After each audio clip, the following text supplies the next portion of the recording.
ኖላዊቶች ዛሬ ደግሞ እንደተለመደው በኖላዊቶች መተናል ማለት ነው። ሜሮን እንግዲህ ማስረጃውን ሜላትን ክዳታለች ማለት ነው። ምክንያቱም እኔንም አንቺ ስትወጪ እርግብን ይዘሻት እንደምትወጪው እኔንም ይዘሽ መውጣት አለብሽ ብላታለች ማለት ነው። ሜላትም ደግሞ እኔ ምን ማድረግ እችላለሁ? ሁሉም ነገር የፖሊሶቹ ነው፣ እኔ ምንም ላደርግልሽ አልችልም ብላታለች ማለት ነው። በዚህ ሰዓት ላይ እንግዲህ በጣም ችግር እየተፈጠረ ይገኛል ማለት ነው። እያንዳንዱ ነገር እንግዲህ ሁሉም ነገር ያው ሜሉ በጣም ታሳዝናለች። ታውቃላችሁ ብዙ ነገር ያሳለፈች ናት። በጣም ምስኪን ናት ማለት ነው። ሜሮን ግን እያወቅሽ እንደዚህ ማድረግሽ እስከዛሬ ድረስ እያደረግሽው ነገር ሳያንስ አሁን ደግሞ እንደዚህ ማድረግሽ በጣም ከባድ ነው። ሜሉዬ እንግዲህ እየተናደደች እና እየተበሳጨች ውለታ የዋልኩልሽ ነበርኩኝ በችግር ጊዜሽ ብላታለች ማለት ነው። እሷ ልትረዳ አልቻለችም ሜሮን ማለት ነው። ሀናም ሄዳ ጠይቃት ነበር ማለት ነው። የጠየቀቻትም ደግሞ እባክሽን እያለቻት ነበር። በፍጹም ልትናገር ፈቃደኛ አይደለችም ማለት ነው። ምክንያቱም እኔ ሰላም ጤና ይስጥልኝ ውድ ቤተሰቦቼ፣ ለቻናል አዲስ ከሆናችሁ ላይክ፣ ሸር፣ ሰብስክራይብ ማድረግን አትርሱ። እንደተለመደው ነው ላይቶችን ይዘንላችሁ ከች ብለናል። ላይክ አድርጉ ቪዲዮውን። ዛሬ እንግዲህ ይዘናችሁ የመጣ ነው እነሱ ናቸው ማለት ነው። ወይዘሮ ሜላትና ወይዘሮ እንትና እስር ቤት አሉ ማለት ነው። እነ እርግብም አልተፈታችም። እውነት ለመናገር ግን ሜላት መውጣት አለባት ባይነኝ እንደኔ ማለት ነው። ብዙ ነገር ያሳለፈች ናት ማለት ነው።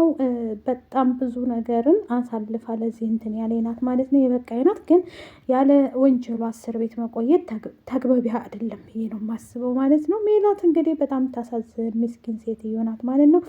በዚህ የተነሳ እንግዲህ ወይዘሪት እንትና አልሰጥም ማስረጃውን ብላለች ሜሮን ማለት ነው። ቀስ ብላም ተረጋግታ አውርታት ነበር። እባክሽ ብላት ነበር። እባክሽ ካልሽኝ ይበዝብኛል እያለ ነበር። እባክሽ ያለቻት እንግዲህ ምንድን ነው ማስረጃውን ስጪኝ።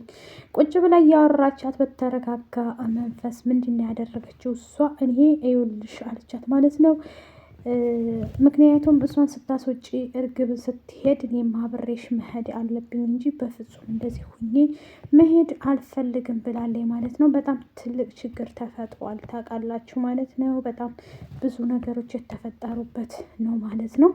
ይሄ ነገር ደግሞ እሷም እየተናደደች እና እየተበሳጨች ትገኛለች ማለት ነው። የኖላዊት ጉዳይ እንግዲህ እንደቀጠለ ነው። ኖላዊትም ደግሞ አሴርና ተምቹ ሄዳችሁ ሽምግልና ልካችኋለሁ ሄዳችሁ መጠየቅ አለባችሁ ብሏቸው ነበር። እነሱም እምቢ አላሉም፣ እሺ ብለዋል።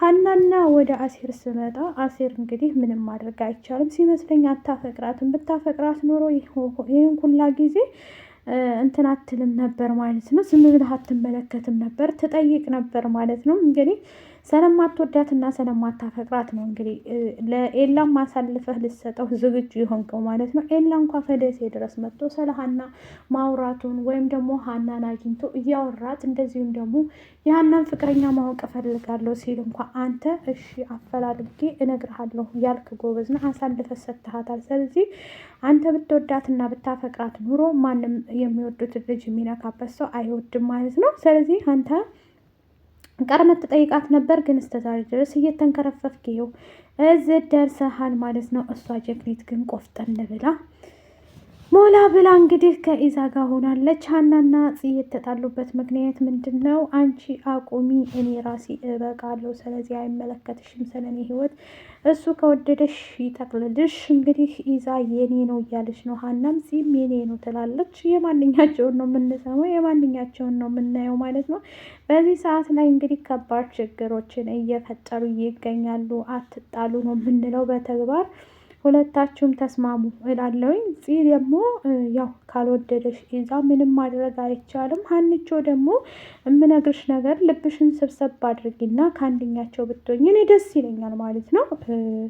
ምክንያቱም ከሶስቱንም ተስፋ ከምትሰጭ ብዬ አስቤ ከማንሰብ ያጻር ነው ማለት ነው።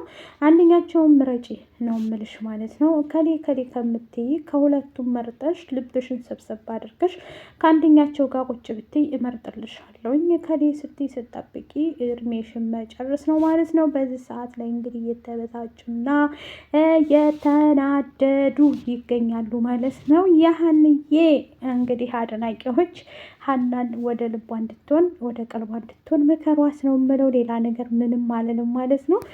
አሲር ደግሞ እንግዲህ ምክሩ ያንተ ነው፣ ሁሉ ነገር ያንተ ነው ማለት ነው። እውነቱን ብትናገር ደስ ይለኛል ማለት ነው። ለሀና ፍቅርህን ገልጸህ ወደ ራስ ተመልሰህ አው ብታወራት ደስ ይለናል። ይዛ አወራት፣ ተፋቀሩ፣ በቃ አንድ ላይ ሆኑ። አሁን አንተ ዝም ብለህ እያስመሰልክ ነው። ፍቅር የያዘ ሰው አትመስልም ሳስበው አሁን ላይ ማለት ነው። በፊት እሷን ነበር ጥፋተኛ ማድረገው፣ አሁን ጥፋተኛው አንተ እንደሆንክ እየገባኝ መጣ ማለት ነው። ሀንዬ በዚህ ሰዓት ላይ የምታደርገው ነገር ግራ ገብቷታል ማለት ነው። ምክንያቱም ከልቧ አይደለችም። ኢዛን እሺ ብል ያው ኢዛን እሺ ብለዋለች፣ አሲርን እሺ ብል ይሄ ነገር ሊፈጠር ነው፣ ማንን እሺ ልበል እያለች ሁለት ልብ ሆናለች ማለት ነው። ስለዚህ እንግዲህ የምመክራችሁ ነገር ምንድን ነው? ሀናም ልብሽን ሰብሰብ አድርጊና ሰው ከአንድ በኩል ሁኚ እላለሁ ማለት ነው። የአሲር እንግዲህ ጉዳይ እንደዚህ ይመስላል። ኖላዊትም ፋኖሴን በቅርቡ እጁ ሊያስገባት ነው ማለት ነው። ምክንያቱም እሷም አምና ተቀብላለች ማለት ነው። ግን አይከብድም በአንድ ቀን መወሰናቸው። ለሀናም ገና አላማከራትም ማለት ነው። ሀኒም ሄዳ የለመነቻት ሜሮን እርግብ ስትወጣ እኔ ዝም ብዬ ቁጭ ብዬ አልመለከትም፣ እርግብ ስትወጣ እኔ መውጣት አለብኝ፣ ከዚህ የምወጣበትን መንገድ ንገሩኝና ልውጣ፣ ስለዚህ እያለች እየተናገረች ነበር ማለት ነው። እኔ እንትን የምለውን ነገር እያንዳንዱ ነገር እናንተም መተግበር አለባችሁ። እናንተ ለእርግብ የምታደርጉትን ነገር እንትን መተባበር፣ ለእኔ የምትተባበሩኝ እድሜን ሁሉ እዚህ መጨረስ አልፈልግም ብላ ለሜላት ነገረቻት ማለት ነው። ሜላትም ደግሞ እባክሽ እኔ ያለ ወንጀሌ መታሰር አልፈልግም፣ ይህን ሁላ ጊዜ እድሜን ጨርሻለሁ፣ ስለዚህ ይበቃኛል፣ ከዚህ በኋላ ከልጆቼ ጋር ልቀላቀል እያለች ነበር ማለት ነው። መስፍንም ደግሞ ለምንድን ነው ያልነገርሽ? ልጆቹ እንዴት ሊያውቁ ቻሉ እኔን ሳልነግሪ እያለ እየተቆጣት ነበር ማለት ነው። መስፍን የተቆጣት ለምንድን ነው? እኔ ያለው ልጆቹ ሄደው እንዲጣሉ ለምን አደረግሽ ነው። ሜላትም ትንሽ አንዳንዴ ሞቅ ሞቅ ይላታል፣ ያው ታውቃላችሁ ማለት ነው። እሷ የምትፈልገው ምንድን ነው? የሚያናገራት ጭራሽ መስፍን ሲገባ እንግዲህ መስፍን ትታው ነው የሄደችው እያዋራት ማለት ነው። መስፍን እንዲያወራት አትፈልግም ማለት ነው። ሜላት ሳስበው ነገሮች ላይ ያው መስፍን ትንሽ ቸኮል ይላል መሰለኝ እና እሱ ነገር እንግዲህ እንዳይቸኩል እያደረገችው ነበር ማለት ነው። ያው እሱም ደግሞ ከመውደድ አንጻር እሷ ካሁን ትሻሻለ ላይ ትወጣለች እያለ እየጠበቀ ነው። በዚህ ሰዓት ላይ እንግዲህ ወይዘሮ ሜላት ግራ ገብቷታል እላችኋለሁ ማለት ነው። እስር ቤት ይገኛሉ፣ አልተፈቱም። ግን አሁን ላይ ሜላት ብትፈታ ብዬ እላለሁ እኔ ለራሴ ማለት ነው። እያንዳንዱ ነገር ሜሮን ግን እንኳንም ታሰርሽ እንኳንም ጠቆሙብሽ ምላሴ ማለት ነው። ሲያንስሽ ነው፣ ቅጣትሽ ነው፣ የእጅሽን ያገኘሽው ማለት ነው። ይህን ያገኘሽው እንግዲህ ምንድን ነው? አንቺ ጥፋተኛ ነሽ እውነት ለመናገር በእርግጥ ያስፈራል። ልጁ አንደኛ ልጁም ስላስፈራራት ነው ሲመስለኝ ማለት ነው። በጣም ልጁ አስፈራርቷታል። እሱ ስላስፈራራት እሱን እንትን ለማለት ይመስለኛል ማለት ነው። በዚህ ሰዓት ላይ እንግዲህ የሚታመን ሰው የለም፣ ማንን አምናለሁ እያለች እንትን እያለች ነው ማለት ነው። በእርግጥ እሱ ይገለኛል ብላ ስላስፈራራት ባዩሽ ስትገደል ቁማ እያየች እንደነበረ ሁላችንም አይተናል ማለት ነው። ይህንን የሚያሳይ ቪዲዮ እንግዲህ ይዛለ እጇ ላይ ያለ ለፖሊሶቹ ነግረሽ እባክሽን ሜላትን አስወጫት ብዬ ነው የምለምንሽ የምማጸንሽ። እንግዲህ የራስሽ ጉዳይ ነው። አንቺ ታውቂያለሽ መቼም። እሷ እንግዲህ ግራ ገብተዋት እየተበሳጨች እየተናደደች እንዴት እንዲህ ይሆናል፣ እንዴት እንደዚህ በትንሽ ነገር እንትን አለች ብላ ግራ ገብቷታል ማለት ነው። በቅርብ ቀን ደግሞ እውነት ይወጣና አብረን የምናየው ይሆናል ማለት ነው። ሀንዬ እንግዲህ ቀልብሽን አሁንም ሰብሰብ አድርገሽ አሲር ወይም ደግሞ ከኤላ ጋር ኤላም እንግዲህ ስትነግረው አንተ ደሴ በነበርክበት ሰዓት ላይ እኔ ጓደኛ ያዝኩ። ደግሞ ውሸትሽ ሀና ማለት ነው። አባትሽ የታመመ ጊዜ ኖላዊት የታመመ ጊዜ ከጎንሽ የነበረው አሲር ነበረ። አትዋሺ። እንትና ይዛ አይደለም ይዛ ትናንትና የመጣው አሲር ምን ዘማን እንዴ? አሲር እኮ የቆየ ነው አብሯት አይደል እንዴ? ከደሴ ከመጣይ ጀምሮ አብሯት አዲስ አበባን በሙሉ ያስተዋወቃት ያሳያት ያላመዳት እሱ ነበረ። ግን እሱን አሁን ላይ ከርተዋለች ማለት ነው። አሲርና ተምቹን ግራ ገብቷቸዋል። እርግብም ተምቹን ማግኘት ትፈልጋለች። ከዚህ በኋላ ያለበትን ቦታ እንግዲህ እንትናናት የምጠይቃት ሰው የላትም። እሷን ፋኖሴ ስለሆነች ፋኖሴ እንዲነግራት ጥረት እያደረገ ነው ማለት ነው።